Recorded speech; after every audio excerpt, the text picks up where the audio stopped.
রহমতুল্লাহ আল মক্কি, যিনি মক্কি প্রখ্যাত তাবি, 126 হিজরিতে ইন্তেকাল করেছেন। উনি আব্দুল্লাহ ইবনে ওমর ইবনে আব্বাস, জাবের, আনাস ইবনে মালিক, আব্দুল্লাহ ইবনে জাফর থেকে হাদিস বর্ণনা করেছেন। হযরত আব্দুর রহমান ইবনে হুরমুজ আল আরাজ, আপনারা সহিহ বুখারী খুললেই দেখতে পাবেন, আন আবি জিনাদে আনিল আরাজ আন নবী হুরায়রা। ইমাম বুখারীর সনদে যে আবু জিনাদের কথা, তিনি আরাজ থেকে, এই আরাজ ইমাম আবু হানিফার উস্তাদ। মুহারিব ইবনে দিসার 116 হিজরিতে ইন্তেকাল করেছেন। আব্দুল্লাহ ইবনে ওমর রাদিয়াল্লাহু তাআলা, জাবের ইবনে আব্দুল্লাহ ওনার উস্তাদ, সেই বড় বড় সাহাবীরা। এছাড়াও ইমামে আজম আবু হানিফা রাহমাতুল্লাহি আলাইহি যে সকল প্রখ্যাত তাবেঈন উস্তাদ আছেন, যারা অসংখ্য সাহাবীদের থেকে হাদিস বর্ণনা করেছেন, তাদের একটা সংক্ষিপ্ত তালিকা আমি আপনাদের সামনে পেশ করলে অনুভব করতে পারবেন যে ইমাম আবু হানিফা রাহমাতুল্লাহি আলাইহির হাদিসের সনদের মান কোথায়। হযরত আদি ইবনে সাবিত, প্রখ্যাত তাবেঈ, সালামা ইবনে কুহাইল, আবু জাফর মুহাম্মদ ইবনে আলী আস-সাদিক, তিনি হযরত আবু হুরায়রার ছাত্র। হযরত কাতাদা ইবনে দিআমা, হযরত আনাস ইবনে মালিক, আবু তুফাইল, আব্দুল্লাহ ইবনে সারজিস, এই সকল বড় বড় সাহাবীদের ছাত্র তিনি। হযরত আবু ইসহাক এবং জাবালা ইবনে সুহাইম, আব্দুল্লাহ ইবনে ওমরের ছাত্র।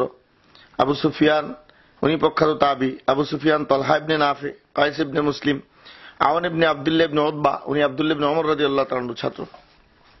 কাসিম ইবনে আব্দুল্লাহ ইবনে উতবা ইবনে মাসউদ, উনি প্রখ্যাত তাবী। মুহারিব ইবনে দিসার, উনি আব্দুল্লাহ ইবনে ওমর এবং জাবেরের ছাত্র।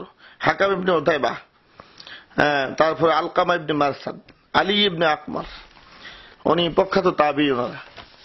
এরপরে আব্দুল আজিজ ইবনে রুফাই, আতিয়া আল আউফি, উনি আব্দুল্লাহ ইবনে ওমরের খাস শাগরিদ ছিলেন। তারপরে হাম্মাদ ইবনে আবি সুলাইমান, যিনি ইমাম আজম আবু হানিফা রাহমাতুল্লাহি আলাইহির প্রধান উস্তাদদের একজন প্রধান উস্তাদী। জিয়াদ ইবনে আলাকা, সিমাক ইবনে হারব, আসিম ইবনে বাহদালা, সাঈদ ইবনে মাসরুক, আবু জাফর আল বাকির আওলাদ রাসূল, তিনি হযরত জাবের রাদিয়াল্লাহু তাআলার ছাত্র ছিলেন। ইমাম মুহাম্মদ ইবনে শিহাব আজ-জুহরি, যিনাকে হাদিসের মুদাওয়িন আউয়াল বলা হয়, ইবনে শিহাব জুহরি, উনি ইমাম আবু হানিফার উস্তাদ। মুহাম্মদ ইবনুল মুনকাদির, উনি আবু হুরায়রা এবং জাবেরের ছাত্র, উনি আবু হানিফা রাহমাতুল্লাহ উস্তাদ। মনসুর ইবনুল মুতামির, মুসলিম আল বাত্তিন, ইয়াজিদ ইবনে সুহাইব, তিনি হযরত আয়েশার ছাত্র। আতা ইবনে সাইব, হযরত হিশাম ইবনে উরওয়া, হযরত আয়েশার ছাত্র। আল হাসান ইবনে উবাইদুল্লাহ, হযরত আয়েশার ছাত্র। রবিয়া ইবনে আব্দুর রহমান আর রায়, আব্দুল করিম ইবনে আবি উমাইয়া আল বসরি, কাবুস ইবনে আবি জুবিয়ান, মিকওয়াল ইবনে রাশিদ, মান ইবনে আব্দুর রহমান, মুসা ইবনে আবি আয়েশা, মিকসাম, হযরত ইবনে আব্বাসের খাস শাগরিদ। ইউনুস ইবনে আব্দুল্লাহ ইবনে আবি ফারওয়াহ, আবু জুবাইর আল মক্কি, প্রখ্যাত তাবী।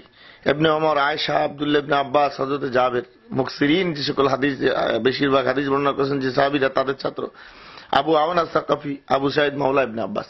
এছাড়াও ইমাম আবু সালেহ আদ-দিমাশকি, উকুদুল জুমান ফি মানাকিবিল ইমাম আল আযম আবি হানিফা নুমান, আবু সালেহ আদ-দিমাশকি, তিনি শাফি মাযহাবের ইমাম। তিনি ওনার কিতাবে উল্লেখ করেছেন ইমাম আজম আবু হানিফা রাহমাতুল্লাহি আলাইহি 4000 উস্তাদ ছিলেন, এর মধ্যে অধিকাংশ সাহাবী, অধিকাংশ তাবেঈ। হযরতে ইমাম শামসুদ্দিন যাহাবী রাহমাতুল্লাহি আলাইহি ওনার সিয়ার ও আলামিন নুবালার মধ্যে উনি বলতেছেন, কানা তাবেঈয়ান ক্বাদ রাআ আনাস ইবনে মালিক। হযরতে আবু হানিফা রাহমাতুল্লাহি আলাইহি আনাস ইবনে মালিক রাদিয়াল্লাহু তাআলাকে দেখেছেন। এবং ইমাম সুয়ুতী রাহমাতুল্লাহি আলাইহি তাবয়ীযুস সাহিফার মধ্যে বলেছেন যে ইমাম আজম আবু হানিফা রাহমাতুল্লাহি আলাইহি 10 জন সাহাবীর সাক্ষাৎ পেয়েছেন। তো ইমাম আবু হানিফা রাহমাতুল্লাহি আলাইহির কাছে যে হাদিসগুলো পৌঁছবে একজন তাবীর মধ্যস্থতায়, এই হাদিসটা ইমাম বুখারী রাহমাতুল্লাহি আলাইহি পর্যন্ত পৌঁছতে মাঝখানে 4 জন, 5 জন, 6 জন মধ্যস্থতাকারী লাগবে, যাদের মধ্যে তৃতীয় জন বা চতুর্থ জন যদি স্মৃতিশক্তি একটু দুর্বল হয়, তো এই হাদিসটা ইমাম বুখারীর কাছে জয়ীফ পৌঁছবে। অথচ এই মাঝখানের এই বর্ণনাকারী আসার বহুত আগেই ইমাম আবু হানিফা এই হাদিসটা পেয়ে গেছিলেন।